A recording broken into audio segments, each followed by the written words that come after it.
Bagi orang tua saya dimuliakan oleh Allah Subhanahu wa taala. Jadi berbicara masalah akhlak, maka kita berbicara tentang keseharian budi pekerti baginda Rasulullah sallallahu alaihi wasallam. Inilah baru dikatakan akhlakul karimah. Bismillahirrahmanirrahim. Assalamualaikum warahmatullahi wabarakatuh.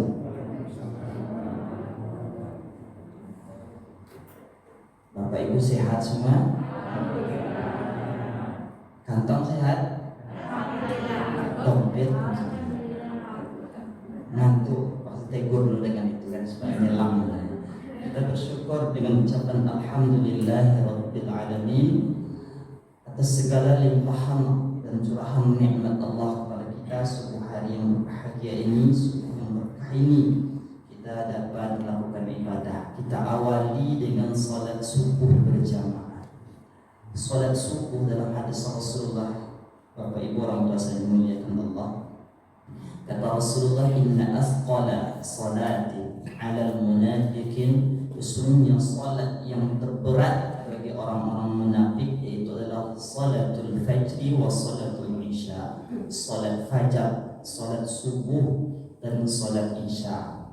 Lau ya'lamuna ma fihima, sekiranya mereka mengetahui apa yang terkandung besarnya keutamaan salat subuh, la atauhuma walau habwa, pasti mereka akan datang untuk menghadiri salat tersebut walaupun dalam keadaan merangkak.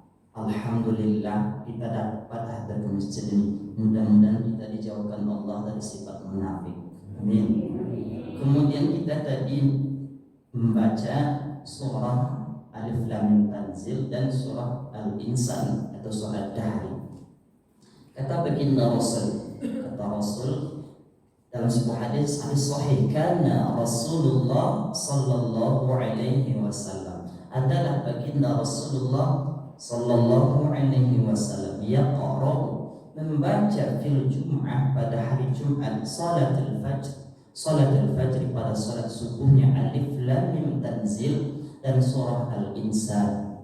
Maka ini sunnah hukumnya membaca Alif Lam Mim Tanzil pada rakaat pertama dan pada rakaat keduanya kita membaca surah Al-Insan, sunnah. Alhamdulillah kita laksanakan.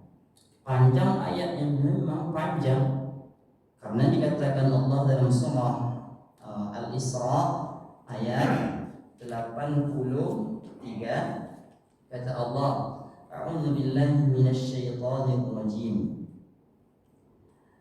aqimis salata liduluki syamsi ila ghasaqil laili wa qur'anil fajr. Surah Al-Isra ayat 78. Dirikanlah salat liduluki syams, sejak matahari tergelincir, salat zuhur, ila ghasaqil lail, sampai gelapnya malam, wa qur'anil fajr, dan dirikanlah salat yang disebut dalam ini Qur'anul Fajr.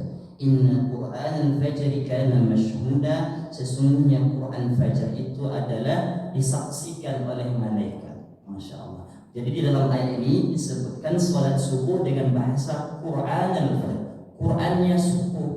Dijelaskan kenapa disebut Qur'annya subuh, karena ayatnya panjang. Jadi kalau ada mau salat subuhnya pendek-pendek, berarti kalau patokan ayat ini belum lagi disebut salat subuh mesti panjang.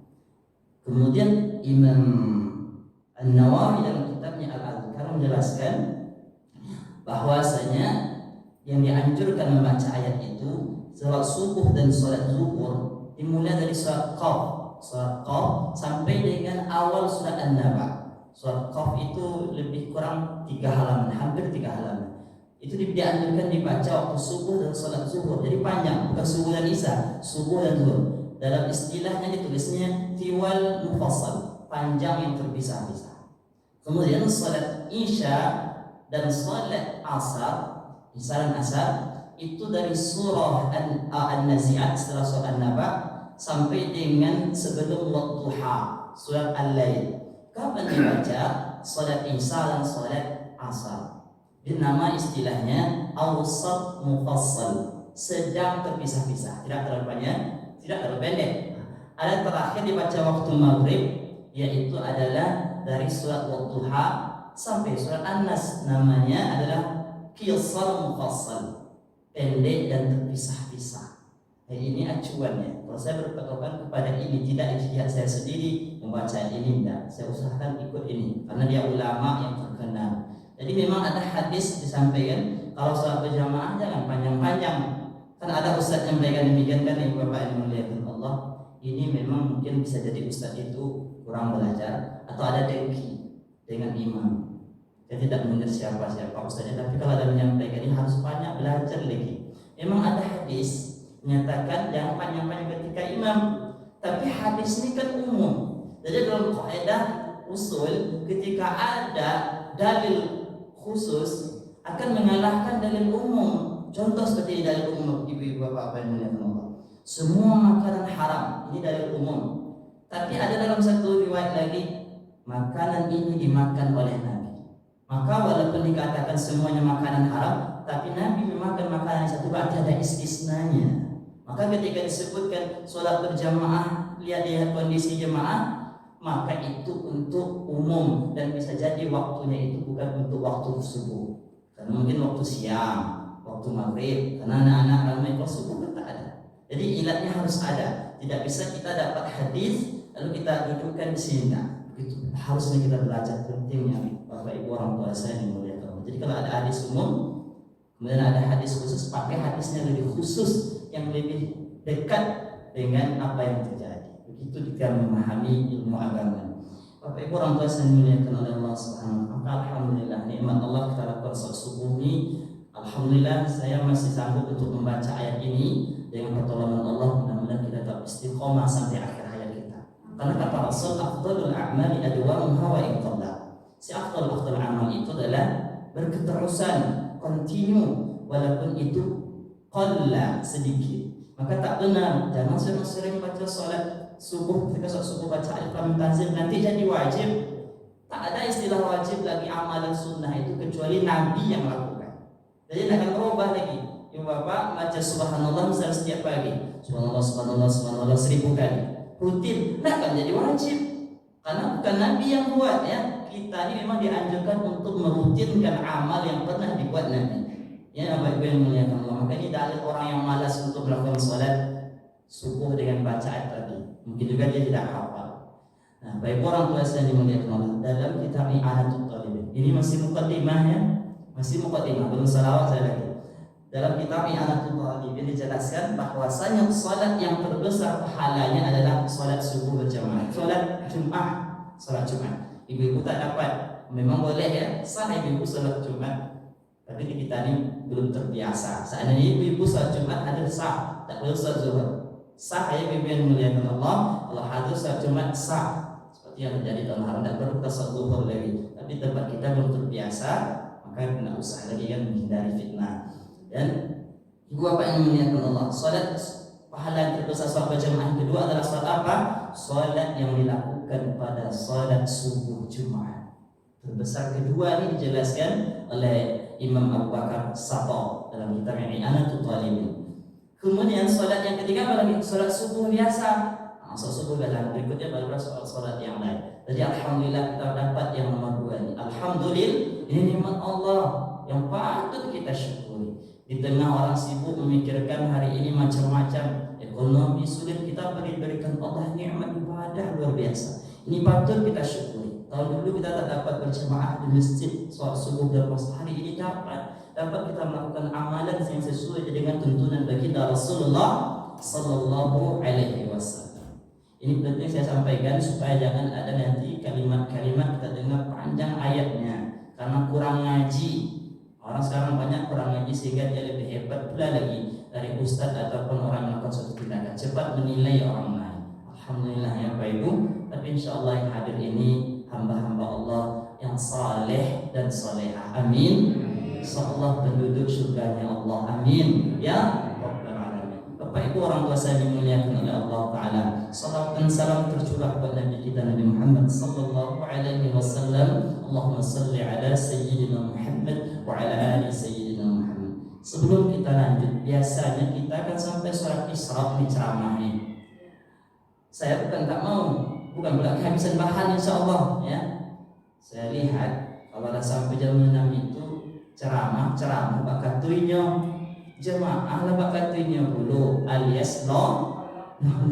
Jadi bagaimana, saya inginnya sampai jam 6 saja, nanti jam 6 ke bawah kalau mau sini silakan membaca surah Al-Kahfi. Ini kan sunnah ini, atau mau zikir yang lain. Sebelum kita lanjutkan, kita seperti orang kuliah, buat sepakat dulu. Sepakat Bapak Ibu. Sampai jam 6 aja ya, nanti setelah itu kita membaca Quran, zikir ataupun surah Al-Kahfi kan menarik itu. Sesuai enggak nih? Daripada tidur nanti kan. Saya ceramah sendiri, yang tidur juga. Enggak enak lah kan, mau dimarahkan tak mungkin, orang ngantuk. Memang sunnahnya tidur kan kalau ngantuk. Nah, Bapak Ibu yang muliakan Allah, sampai jam 6 ya insyaallah. Tema ataupun pembahasan yang diberikan kepada saya melalui seksi dakwah kita atau pengurus panitia Ramadan ada berkenaan tentang akhlak. Luar biasa. Jadi kita patut mengucapkan terima kasih kepada pengurus terkhusus seksi dakwah yang hari ini luar biasa. Dibuatnya kajian tentang tauhid, dibuatnya kajian, dimintanya Ustaz menyampaikan tauhid, tafsir, besok fikih lagi, kemudian surah, hari ini kita belajar akhlak. Masyaallah, jazakallah khair. Karena pondasi ataupun ilmu dalam agama kita yang terpenting minimalnya 3. Yang pertama minimal 3, ini pokoknya. Yang pertama adalah akidah namanya. Akidah membahas tentang iman atau tauhid, iman kepada Allah. Ini nomor 1. Ini dasar. Yang kedua adalah kita belajar syariat. Syariat aturan dalam hidup yang meliputi aspek ibadah seperti salat, puasa, zakat, muamalah dengan manusia. Ini syariat atau ilmunya ilmu fikih. Dan yang ketiga buahnya dari akidah syariat ini adalah akhlak. Ya, ini yang kita kaji. Maka 3 rangkai ini tidak boleh kita tinggal. Ada orang belajar akidah tapi dia tidak belajar syariat. Paham dia tentang bagaimana mengimani Allah tapi tak pernah salat. Tak ada nilainya. Ada orang belajar dia akidah, belajar pula syariat, salat mantap tapi akhlak buruk, maka tidak ada nilainya. Maka ini kita harapkan. Maka setelah Ramadan ini mudah-mudahan jemaah silaturahmi khususnya, masjid silaturahmi khususnya mantap akidahnya, mantap pula syariatnya, dan akhlaknya juga mantap. Amin ya rabbal alamin. Bapak Ibu orang tua saya yang dimuliakan oleh Allah Subhanahu wa taala. Apa itu akhlak? Kita beranjak dari definisi. Akhlak berasal dari kata khuluq. Khuluq itu mufradnya, jamaknya akhlaq. Khuluq mufradnya, tunggalnya, jamaknya akhlak. Jadi jamak akhlak dari khuluq. Apa itu khuluq? Yaitu budi pekerti atau watak ataupun tabiat, karakter manusia adalah akhlak, budi pekerti. Akhlak terbagi kepada 2. Kita dulu kecil-kecil dah tahu tuh, akhlak mahmudah dan akhlak jemaah tahu apa nih? Apa akhlak yang kedua? Lupa ya nyebutnya sedikit ya. Mazmumah. Apa yang bunda? Mazmumah. Mahmudah, hamidah, hamid, terpuji. Mazmumah, dhimmi. Mazmumah adalah tercela, akhlak terpuji dan akhlak tercela. Mazmumah, kenapa dia pakai ha? Karena ikut akhlak tadi. Akhlak itu jamak. Kalau jamak harus dipasangkan dengan tambah buta. Ilmu nasarafnya akhlak. Adapun bahasa lainnya disebut juga dengan khuluq hasan ataupun akhlak hasanah yang baik. Lawannya khuluq sayyi ataupun khuluqun akhlakun sayyi'ah. Sayyi'ah buruk, hasanah artinya baik. Ataupun disebut juga akhlakul karimah. Akhlakul karimah. Baik orang tua saya yang dimuliakan oleh Allah Subhanahu. Ini akhlak. Jadi definisinya sudah kita sampaikan apa itu akhlak. Kemudian landasan kita ataupun pentingnya kita berakhlak tercantum dalam firman Allah dan juga hadis Rasulullah sallallahu alaihi wasallam. Kata Allah dalam Al-Quran surah Al-Qalam, Nun wal qalami wa ma yasturun ma anta bi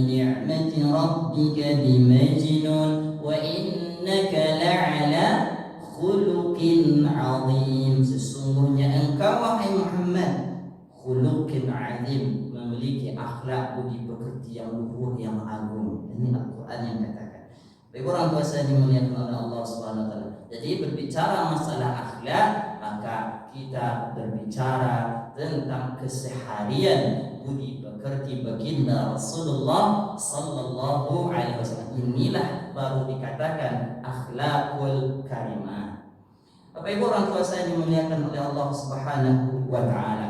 Jadi akhlakul karimah itu di mana kita mencarinya? Siapa kita contoh adalah baginda Rasulullah sallallahu alaihi wasallam. Baik orang tua saya dimuliakan Allah. Suatu ketika Aisyah ditanya tentang akhlak baginda Rasul, lalu Aisyah berkata dalam tafsir Ibnu Katsir jelaskan, khuluquhu kana khuluqul Quran, adalah akhlak Nabi itu adalah Al-Quran. Jadi mudah kita dalam hidup ini sebenarnya menjalani agama. Bagaimana kita berakhlak yang baik, amalkan isi kandungan Al-Quran, otomatis kita langsung mengikut bagaimana akhlak baginda Nabi Muhammad sallallahu alaihi wasallam. Bapak Ibu orang tua saya dimuliakan oleh Allah Subhanahu wa taala. Ini akhlak. Dan dalam hadis Rasulullah dijelaskan juga bahwasanya sesungguhnya yang paling berat timbangan di akhirat Bapak Ibu adalah ternyata bukan salat, ternyata bukan puasa, ternyata bukan haji dan sedekah, tetapi adalah akhlakul karimah atau akhlak yang baik. Ini yang membuat timbangan kita itu naik ataupun berat di hadapan Allah. Penting berakhlakul karimah, akhlak yang mulia. Bahkan dia bisa melampaui derajat ataupun nilai ataupun besarnya pahala salat dan haji dan lain-lain dengan akhlak yang baik tadi. Rasul ditanya apa yang menyebabkan orang banyak masuk surga? Takwa dan akhlak yang baik. Maka penting kita belajar akhlak. Bapak Ibu orang tua saya yang dimuliakan oleh Allah Subhanahu wa taala. Definisinya sudah, ataupun mengapa kita penting berakhlak sudah. Manfaatnya juga saya sampaikan. Orang yang berakhlak yang baik ini dicintai oleh Allah Subhanahu wa taala. Nah, pada kesempatan yang baik ini, suatu hari yang berbahagia ini, kita akan membahas akhlak kepada Allah Subhanahu wa taala. Ini penting. Jadi akhlak itu tidak hanya terbatas kepada hubungan kita kepada makhluk Allah, kepada manusia, tetapi ada akhlak kepada Allah Subhanahu wa taala. Bahkan ada juga akhlak kepada hewan, ada akhlak kepada tumbuh-tumbuhan selain Allah, itu makhluk. Nah, ini pada kesempatan yang baik ini kita sampaikan, kita bahas tentang akhlak kepada Allah Subhanahu wa taala. Jangan antum Bapak Ibu ya, jangan tukar doanya. Ya, kita doanya masih doa Allahumma bika asbahna, Allahumma bika asbahtu wa bika nahya wa bika amutu wa bika ahya wa bika amutu wa ilaikal nusyur. Kalau sendiri asbahtu, jangan dari bismika Allahumma ahya wa bismika. Dilarang baca doa itu sekarang ya, khusus ngaji dulu sebentar lagi. Karena nanti diam-diam baca doa bismika Allahumma. Nah, Bapak Ibu yang dimuliakan, harus dikontek-kontek juga jemaah nanti tidur. Apalagi yang dekat yang bersandar, ya singgung. Yang bersandar jangan singgung. Potensi untuk tidur cepat yang bersandar. Bapak Ibu orang tua saya dimuliakan oleh Allah Subhanahu wa taala. Jadi yang nomor satu adalah akhlak kepada Allah, ini harus nomor satu kita perhatikan. Bagaimana akhlak kita kepada Allah? Apa patokan? Patokannya adalah Al-Quran, hadis baginda Rasulullah sallallahu alaihi wasallam. Antara lain akhlak kepada Allah, yang pertama adalah membenarkan, meyakini apa saja yang disampaikan oleh Allah Subhanahu wa taala. Ini akhlak yang pertama, yaitu akhlak kepada Allah pertama, meyakini, mempercayai, mengimani apa saja yang disampaikan Allah, baik yang termaktub dalam Al-Quranul Karim, demikian juga yang disampaikan oleh baginda Rasul. Tidak boleh kita katakan ketika kita mendengar ayat Al-Quran ada perintah, masa iyo? Kan gitu kan, anak-anak kan sering ngomong, kan orang dewasa ketika kita menyampaikan cerita, masa iya? Saya sering gitu kan, masa iya Ustaz? Masa saya nih Ustaz? Mungkin masa iya, berarti berarti tidak percaya lah ya. Kita udah Ustaz nih katanya kan, tapi masih masa iya juga katanya. Nah, ibu-ibu mungkin sering pengalaman, bapak-bapak ketika kita ngomong, masa iya tuh ya kan? Masa iya Pak? Itu terkesan tidak tidak percaya. Nah, Al-Quran tidak ada pakai masa iya. Semua yang dikatakan Allah, semua yang disampaikan baginda Rasulullah dalam hadisnya, semuanya pasti benar. Tidak boleh kita merasa ragu. Ini ayat yang kita sering baca, sami'na wa ata'na. kita dengar dan langsung kita taati, tidak boleh bantah. Wajib hukumnya. Setiap yang terkandung dalam Al-Quran, setiap yang disampaikan oleh baginda Rasul harus kita imani. Tapi kalau dalam hadis memang harus kita lebih teliti lagi, karena hadis itu ada tingkatannya. Hadis itu mutawatir, di atas tinggi, di atas sahih. Ini Al-Quran ini mutawatir, banyak jalur diriwayatkannya. Sahih di atas sahih, di bawah mutawatir adalah sahih ya. Kemudian berikutnya adalah masuk kepada hadis itu hasan, di bawah sahih hasan. Ya, kemudian di bawah hasan yaitu hadis itu dhaif itu lemah karena cacat rawinya Bapak Ibu. Dia misalnya menyampaikan hadis, setelah diteliti orang yang mendengar hadis dari Rasul itu ada dosanya, ada kesalahannya, atau mungkin topiknya kurang, atau tulisannya tidak bagus, atau hafalannya kurang. Itu menyebabkan hadis itu dhaif. Tapi matanya sahih dari Nabi. Yang berikutnya hadis itu adalah hadis maudhu'. Ini tidak boleh kita pakai. Hadis macam-macam ya. Datang kita sering sampaikan, datang bulan Sya'ban, datang informasi hadis hoaknya, siapa menyebarkan berita Sya'ban ini diampuni dosanya. Tidak betul lah beramal kan. Menyampaikan WA, pesan lewat WA berita Sya'ban langsung diampuni dosa. Pakai ancaman pula gitu. Siapa yang tidak menyampaikan pesan ini, rezekinya akan sulit. Jangan percaya. Mana ada hadis Nabi seperti itu. Bahkan ada pula macam-macam orang bermimpi bahwasanya Nabi datang, pesan Nabi begini-begini, dunia sudah tua, lakukan ini kalau tidak begini, mana ada, tidak masuk akal loh Pak. Termasuk hadis yang bagus kalimatnya, man fariha bi dukhuli Ramadan, siapa yang bergembira menyambut Ramadan, haramallahu jasadahu 'ala an-nira, yang diharamkan tubuhnya disentuh api neraka. Bunyi hadisnya bagus, tapi ini bukan bersumber dari baginda Rasul. Hadis maudhu'. Jadi tidak betul. Bergembira memang baik bergembira dengan menyambut Ramadan, tapi menggunakan hadis tadi sebagai landasannya, bergembira kita sebagaimana hadis tadi tidak boleh. Tidak ada sumbernya. Nama kitabnya adalah kitabnya Qurratun Nasir. Ini dijelaskan oleh ulama, bukan saya menyampaikan. Pengarang ini bukan dia ulama. Betul dia syekh, karena syekh itu kan untuk orang tua, untuk orang berilmu ya, untuk orang yang lebih dari kita, itu baru kita panggil syekh. Anak kecil boleh dipanggil syekh kalau dia berilmu, dia ahli Quran misalnya syekh. Nah, jadi yang nulis ini betul dia syekh tapi tidak ulama, tidak ada ilmunya, tidak ada riwayat hadis dari Nabi, tidak ada. Jadi bahkan bagus pun bunyinya bisa jadi bukan hadis. Dulu waktu saya pesantren ada juga hadis tentang menjual terong, ada hadis menjual sorban. Pedagang sorban, pedagang terong, belilah terong ini dapat pahala, belilah ini kalau tidak berdosa. Itu karang-karangnya. Ini kata Rasulullah, siapa yang menyengaja membuat hadis palsu, falyatabawa maq'adahu 'alan nar, siap-siaplah dia untuk menempati neraka. Hati-hati. Maka dalam bab hadis jangan sembarang share ya, dapat kita WA tengok dulu. Pastikan dulu HR-nya itu hadis riwayat Syanu. HR kan, sikat HR, hadis riwayat Syanu. Imam ini, barulah kita bagikan. Kalau perlu kita cek dulu, kita tanyakan dulu. Jangan terlalu mudah, hati-hati ya. Itu tanggung jawab di hadapan Allah besok. Baik orang tua saya yang memuliakan Allah Subhanahu wa taala, itu adalah hadis ya.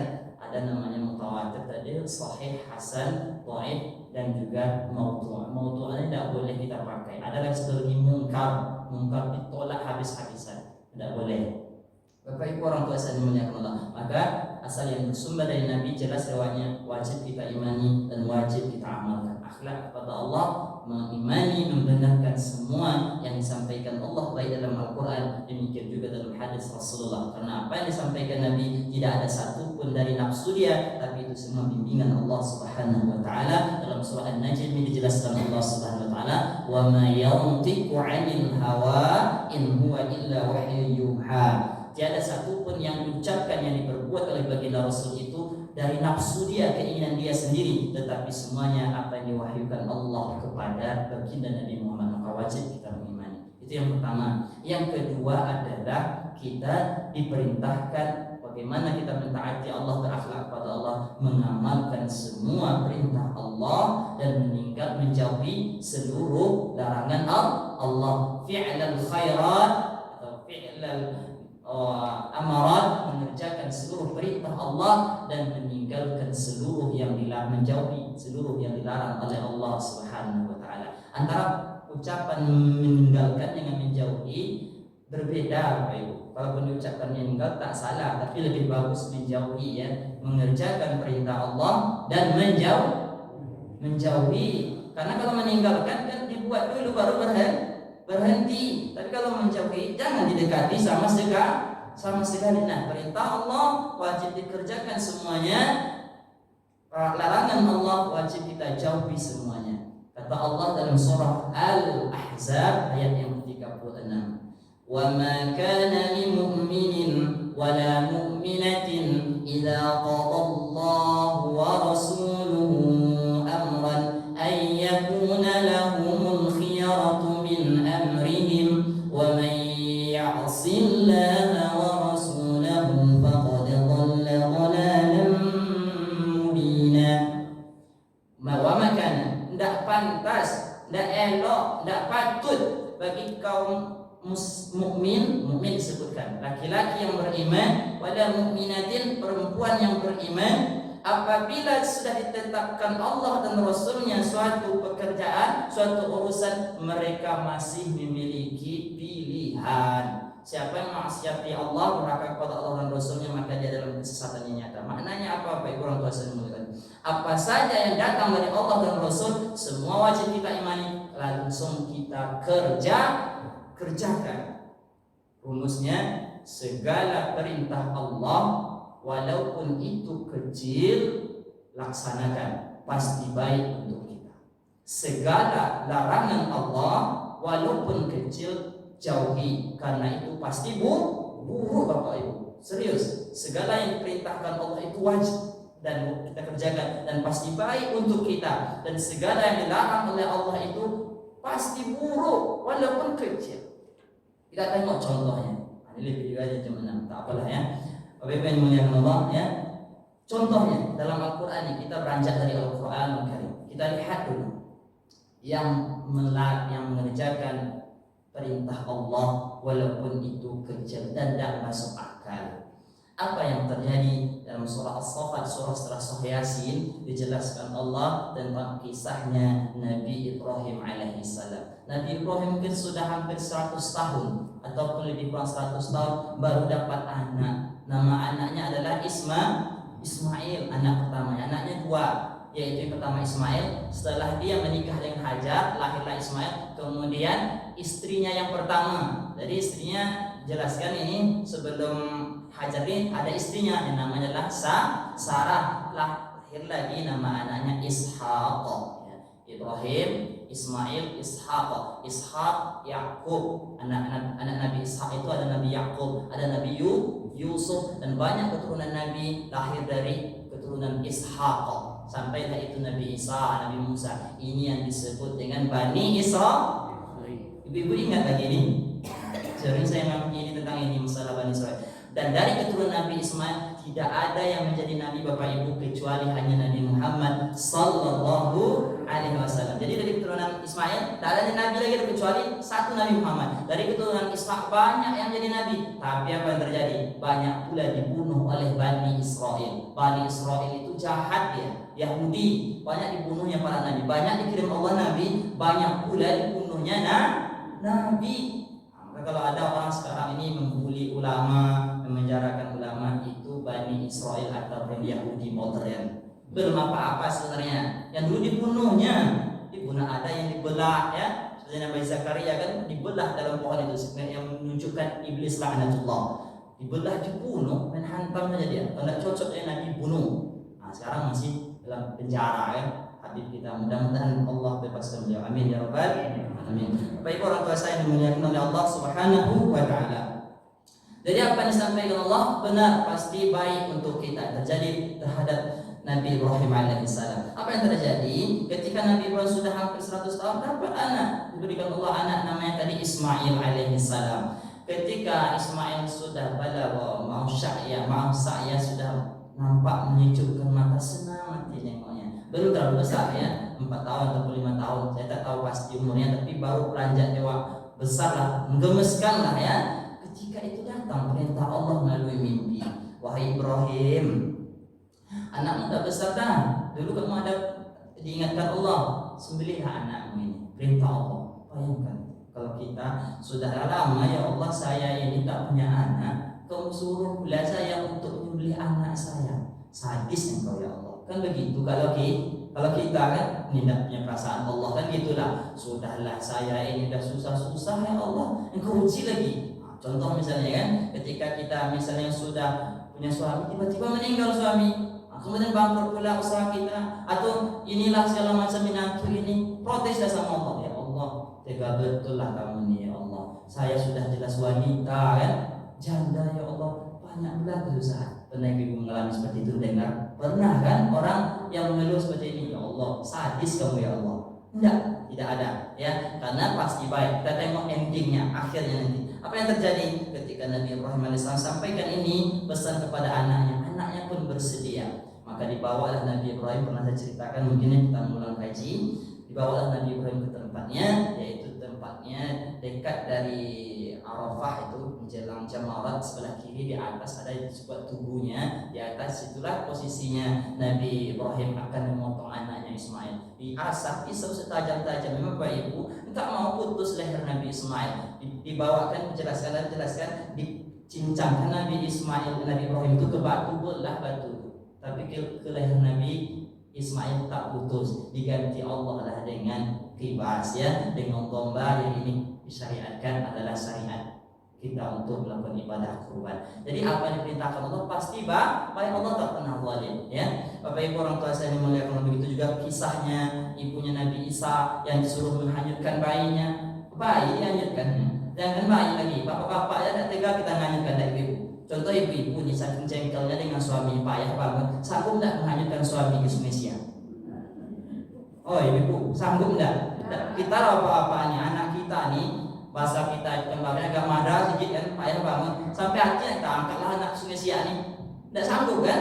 Anak bayi kecil dihanyutkan, disuruh Allah dan ibunya Nabi Musa untuk menghanyutkan. Apa yang terjadi? Karena ini perintah Allah, tidak mau dia protes. Pada akhirnya dia diselamatkan, Nabi Musa diselamatkan, diletakkan lagi, dia disejahterakan Allah, lalu tinggal di istana Fir'aun, tempat orang yang membunuhnya. Dan ibunya juga dapat kembali bertemu dengan anaknya menyusukan Nabi Musa, kuasa Allah. Ini sekilas tentang kisah-kisah orang yang mentaati perintah Allah, tidak boleh protes. Nah, coba kita lihat contoh orang-orang yang ataupun hamba-hamba Allah yang taat kepada perintah Allah.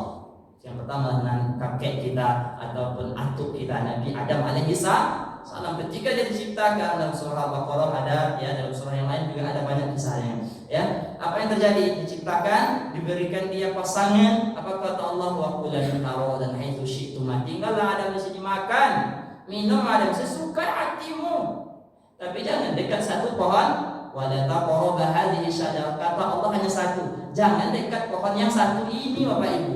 Coba kan kecil nih, datanglah iblis dalam surah Al-A'raf. Adam, kalau bahasa kitanya nih, dekat aja lah, makan aja lah. Itu Allah tuh Tuhan kamu tuh, takut dia nih kamu kekal di surga nih, atau kamu berubah menjadi malaikat. Saya punya kerja nih, makan aja lah. Itu Allah tuh takut kamu lama di surga nih, dia dulu kamu sebentar makan buah nih supaya kekal kamu. Maka disebut orang buah khuldi ya, kekal. Dan kalau kamu makan mungkin juga kamu bisa jadi malaikat. Hebat orang itu. Ini bujukan setan. Dimakan oleh Nabi Adam dan istrinya. Apa yang terjadi? Semua kenikmatan surga hilang dan dia dilemparkan Allah ke kebun. Nah, Bapak Ibu, pelajaran kita ambil, asal larangan Allah walaupun kecil itu tak baik Bapak Ibu. Contoh saja ya, kita kadang kan ketika kita lagi ada kerjaan ataupun buru-buru, kita makannya berdiri kan, makan berdiri, alasan kita mau cepat, minum berdiri, itu tak baik. Mungkin saat itu tidak ada masalah dengan kita, tapi berikutnya akan terasa kata Allah. Contoh-contoh yang kecil Bapak Ibu ya, kulu wasrabu wala tusrifu, makan minumlah tapi jangan berlebihan. Ketika kita badan kuat kita hantam semua kan, ada di situ ikan apalagi berbuka nih. Berbuka, coba kita terapkan sunnah Rasul, ayat bulan yang mulia Allah. Sunnah Nabi itu bagaimana? Ya bismillah, berbuka dengan kurma 3 biji dan kemudian minum air dan sholat maghrib. Jadi tidak dihantam. Jadi kalau tidak bisa rasanya melawan godaan makanan ketika berbuka, tak usah ke pasar lagi sore-sore hari ibu-ibu apa-apa. Tidak salah keluar kita lagi ya, kecuali urgen kali lah atau sekali-kali. Tapi kalau keluar juga kita tidak tahan mata. Nampak misalnya dekat IMB ini rumah sakit, ada orang di situ menjual air AK. Nengok orang antri nak beli air AK loh. Maju sedikit ada namanya es doger kan. Nengok orang ramai ada iya gitu. Maju sedikit lagi ada pula orang jual martabak sama gorengan, itu enak gorengannya. Nggak pula tahan, maju sedikit lagi ada pula orang jual jus. Nak kita mau masuk nih, kita kan dari Jalan Milan, simpang ada pula orang jual kerupuk. Ternyata kalau rumah saya sebelum masuk gang ini ada pula orang jual agar-agar, menjual lote. Habis jadi kocek ini, tak tahan kita. Kok tahu saya? Memang saya makanan itu cepat kita ingatkan. Tapi masih mending saya kalau saya nih ibu-ibu ini lebih dahsyat nih. Kadang sekali kita bawa tuh, sekali kita bawa nanti tahu dia tuh di situ ada makanan. Siapa contohnya? Istri saya. Jadi saya bawa sekali-kali main, pas hamil tahu dia ada tempat makanan itu. Tahu dia di situ ada makan. Pada sekali lagi. Tidak masalah kan? Ini tidak masalah. Yang penting jangan melebihi seperti betul-betul diusahakan macam-macam. Nah, sekarang apa kan tak masalah. Ya memang itu fitrah kita. Bapak Ibu yang muliakan oleh Allah Subhanahu wa taala. Jadi salah satu caranya begitulah. Jangan terlalu sering kita keluarlah. Ya, kalau belum keluar dibatasi aja. Banyak aja lebih berzikir di bulan puasa ini. Bulan puasa ini dahsyat kita di Indonesia ini, berat cobaannya. Belum lagi sinetron, belum lagi iklan makanan dan minuman. Belum datang Ramadan lagi sudah keluar iklannya sirup marjan. Sehingga ada anak ajar jadi saya ngajar, mau pas orang di Ustaz ya, cerita yang kawannya karena sirup sudah keluar katanya. Jadi sirup pertanda orang mau puasa. Memang itulah orang kita sibuk dengan makan makanan dan pakaian. Tapi ibu orang tua saya memuliakan oleh Allah Subhanahu wa taala, jadi coba kita terapkan. Bismillah, sunnahnya kan bismillah ya. Doanya kita sampaikan setelah kita berbuka dulu baru baca doa saya eloknya ya. Jangan Allah malakasuntu dulu. Tadi bismillah, mau baca lakasuntu juga silakan Allah malakasuntu wa ala rizqika afartu dalam hadis begitu. Kita pakai aman tuh ya silakan aja lah. Tapi hadisnya lebih tinggi tingkatnya sahihnya ataupun lebih dekat lah. Kalau sahih doa adalah zahabal dhama'u wa batalatil 'uruqu wa thabatal ajru insyaallah. Telah hilang oleh dahaga, telah basah oleh urat-urat dan telah tetap oleh pahala. Ini doanya lebih kuat. Kalau mengamalkan langsung itu silakan. Tapi yang terpenting berbuka dulu baru baca doa ya. Jangan mengamalkan suntuk karena kita kalau baca doa dulu berbohong kita jadinya. Kenapa berbohong? Karena lakasuntu ya Allah telah berkuasa aku. Telah itu berarti sudah telah makan aku. Berarti sudah makan kan? Wa ala rizqika aftartu dan atas rezeki saya telah berbuka. Kalau telah berarti sudah dilaksanakan. Apa itu orang biasa yang mulia Allah. Jadi kalau kita makan banyak-banyak juga, mari kaji, makan banyak-banyak juga, ketika itu tak masalah. Apa yang terjadi? Tak kuat untuk sholat tarawih bawaannya mau bahkan ya orang yang makannya macam kami inilah yang masih muda sedikit kan, makan hari ini semuanya dihantam. Mau daging kambing, mau daging ikan, mau semuanya telur. Saking semangatnya makannya agak 3 buah telur sehari kan. Kemudian makan ayam, tak apa-apa, masih muda. Tapi naik umurnya 40, aduh sakit ini kan, sakit inilah macam-macam kan, kolesterol, asam urat, macam-macam timbul lagi. Ini karena tidak mengontrol makanan karena Allah sudah larang, tak baik. Baik orang tua saya dimuliakan oleh Allah Subhanahu wa taala. Jadi aturan-aturan yang Allah tetapkan dalam Al-Qur'an jangan punya alasan kita untuk tidak melakukannya. Larangan Allah jangan kita cari alasan untuk mengerjakannya. Riba, orang enak aja makan riba dengan alasan kalau tidak macam ini tak punya kendaraan kita, tak punya mobil. Ya Allah haramkan riba ya. Dan jangan gunakan dalil pakai bank ini segala macam. Riba haram. Apalagi contohnya lain lagi adalah orang meninggalkan ataupun melalaikan sholat. Ya kita kadang datang tamu ke rumah, nantilah sholatnya ada tamu kan sholatnya kan panjang waktunya, tertunda juga lagi gara-gara memikirkan manusia. Maka urusan Allah jangan pernah ditunda, jangan pernah diabaikan, ikhtiarkan untuk melakukannya. Contoh-contoh kecil Bapak Ibu yang muliakan Allah dalam bentuk larangan, saya sering ulang juga karena ini penting ya. Kadang kita ibu-ibu kadang buka aurat juga dengan alasan kan depan rumah. tahu orang di depan rumah, tidak tahu orang rumah ibu. Bahkan di rumah pun kita wajib menutup aurat kalau yang melihatnya bukan orang yang halal. Di rumah pun wajib menutup aurat. Apalagi keluar rumah ya, kalau yang melihatnya bukan orang yang halal. Kalau di depan rumah macam-macam orang yang lewat, ibu-ibu orang tua saya yang muliakan Allah, sampaikan kepada anak gadis kita ya, tutup aurat dengan sempurna, jangan menutup seperti ala macam-macam hari ini. Kita berlindung kepada Allah Subhanahu wa taala. Perangai artis-artis hari ini pakai menutup aurat, nampak rambut kan? Astagfirullahaladzim, la ilaha illallah. Menutup pakainya, bajunya bagus, tapi jilbabnya di sini taruhnya. Ada kan? Ya Allah, salah dasar luar biasa nih udah hari ini. Kata yang keren, dia artis terkenal. Semoga Allah berikan hidayah kepada mereka tersebut ya. Jadi tutup aurat dengan sempurna, dalam pakaian itu longgar, tidak transparan. Ada juga menutup aurat ini pakai jilbab, tapi ya Allah macam kue lape. Tahu lape ibu? Apa tahu macam mana lape? Ada namanya kalau di Sagung itu lape itu pak pocong ya. Seperti ini dia diikat di sini kan, diikat sampai bawah, diikat macam pocong, macam itulah banyak anak gadis kali ini, luar biasa. Pakai jilbab betul, pakai baju tapi macam membungkus. Nah untuk jangan buat Allah tak ridho nih. Hari ini mungkin belum terasa, tapi nanti di hari kiamat akan dinampakkan Allah. Banyak dosa-dosa yang kalian kita langgar. Bahkan Imam Az-Zahabi menjelaskan ada 70 dosa besar yang harus kita hindari. Ini yang membuat kita celaka. Mungkin hari ini belum terasa, tapi di akhirat pasti akan dibalas oleh Allah. Faman ya'mal mithqala dzarratin khairan yarah wa man ya'mal mithqala dzarratin syarran yarah. Terakhir, mengimani iman kepada ataupun akhlak kepada Allah, yaitu mengimani takdirnya. Ketetapan Allah tidak boleh protes. Ya Allah, dah sakit pula saya nih. Kita kan sering mengeluh kan, sakit sikit diumumkan di Facebooknya, semua orang tahu. Saya ini udah 10 kali 3 hari ini sakit ini, mana-mana berobatnya, mengeluh dia kan. Betul enggak? Pernah enggak? Sakit dikit sikit, aduh, sakit gini, udah enggak bisa, payah lah saya nih. Padahal coba kita hitung nikmat Allah Bapak Ibu, tidak terhitung. Nikmat sehat diberikan Allah berapa lama? Termasuk hari ini yang orang kita masih dihantui oleh COVID. Kalau bisa, kalau ada dari keluarga kita yang kena, tidak usah diumumkan, kecuali kita orang itu minta ingin tahu, tidak usah kita rahasiakan aja. Yang bersangkutan kita nasihati, isolasi di rumah dulu, tapi tidak usah diumumkan ya, tidak baik, seperti tidak ikhlas kita menerima cobaan. Nah, kita tidak ada gunanya juga ya, diam aja.